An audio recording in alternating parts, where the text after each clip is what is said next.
Hi friends, నేను మీ solo సంచారి సాయిని. ఈరోజు మనం ఆరుపడే వీడియో యాత్రలోని 5వ దేవాలయమైన పలముదిరి చోలై టెంపుల్ గురించి తెలుసుకుందాం.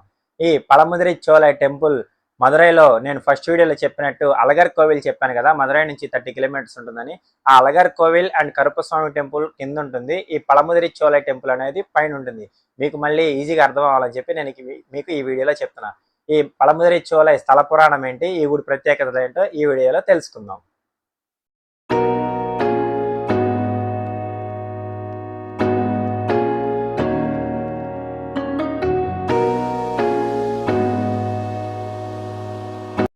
నేను మదురై నుంచి అలగర్ కోయిల్‌కి వెహికల్ మాట్లాడుకొని వచ్చాను. అది మీకు లాస్ట్ మదురై వీడియోలో కూడా చెప్పాను కదా! సో, అలా వచ్చాను ఇక్కడికి. ఫ్రెండ్స్, ఆరుపడే విడి యాత్రలో భాగంగా సుబ్రహ్మణ్యేశ్వర స్వామి ఆలయమైన పదమూలచ్చోల టెంపుల్ దగ్గర మనం ఉన్నాము. స్వామివారిని దర్శనం చేసుకుని ఆలయ విశేషాలు ఏంటో తెలుసుకుందాం.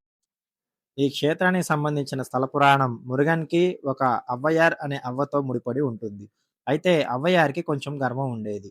తను కవయిత్రి అని. ఒకరోజు అవ్వయార్ చెట్టు కింద విశ్రాంతి తీసుకుంటుండగా మురుగన్ స్వామి ఒక బాలుడు రూపంలో వచ్చి, "అవ్వ, చల్లని పళ్ళు కావాలా? వేడి పళ్ళు కావాలా?" అని అడుగుతాడు.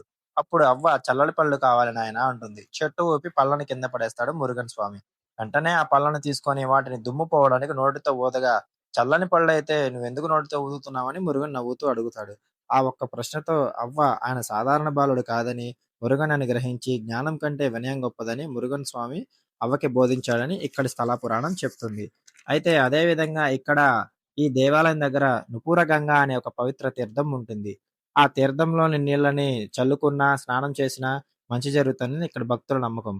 అదే విధంగా ఆ వాటర్‌ని ఇక్కడ భక్తులందరూ విడిగా ఒక బాటిల్స్‌లో, ప్లాస్టిక్ బాటిల్స్ ఉంటాయన్నమాట. చిన్న చిన్న బాటిల్స్, డబ్బాలు.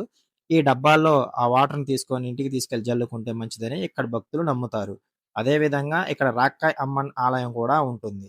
మనం కొండపైకి వచ్చినాక ఈ బస్ స్టాండ్ కనబడుతుంది కదా! కొండపైకి వెళ్ళటానికి, రావడానికి అదిగో అక్కడ కనబడుతుంది కదా! ఆ బస్‌లో మనం వెళ్ళొచ్చు, రావచ్చు. ఆ బస్ టికెట్ వచ్చేసి రూ. 10 చార్జ్ చేస్తారన్నమాట.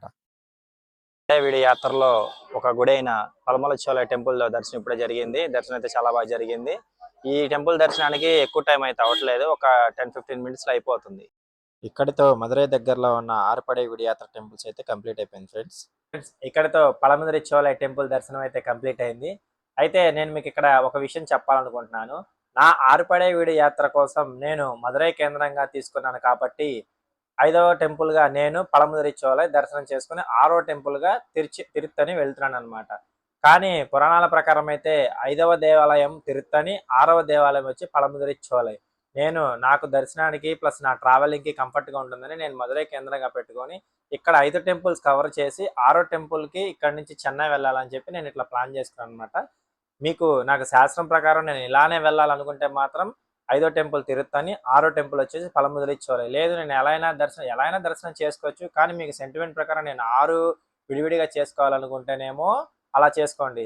లేదు నేను 6 టెంపుల్స్ ఎలా దర్శనం చేసుకున్నా పర్లేదనుకుంటే మాత్రం మదురై కేంద్రంగా తీసుకొని 5 టెంపుల్స్ మదురైలో ఉండి కంప్లీట్ చేసుకొని మదురై నుంచి తిరుత్తని వెళ్ళండి. అది మీకు బెటర్‌గా ఉంటుంది. బడ్జెట్‌లో ఉంటుంది. ప్లస్ టెంపుల్స్ అన్ని కవర్ చేశాననే ఫీలింగ్ కూడా ఉంటుంది. ఓకే ఫ్రెండ్స్, ఈ వీడియో కనుక మీకు నచ్చినట్టయితే లైక్ చేయండి, కామెంట్ చేయండి. అదేవిధంగా మీ ఫ్రెండ్స్‌కి చెప్పి సబ్స్క్రైబ్ చేయించండి. నేను మీ సోలో సంచారి సాయిని. Okay friends, bye.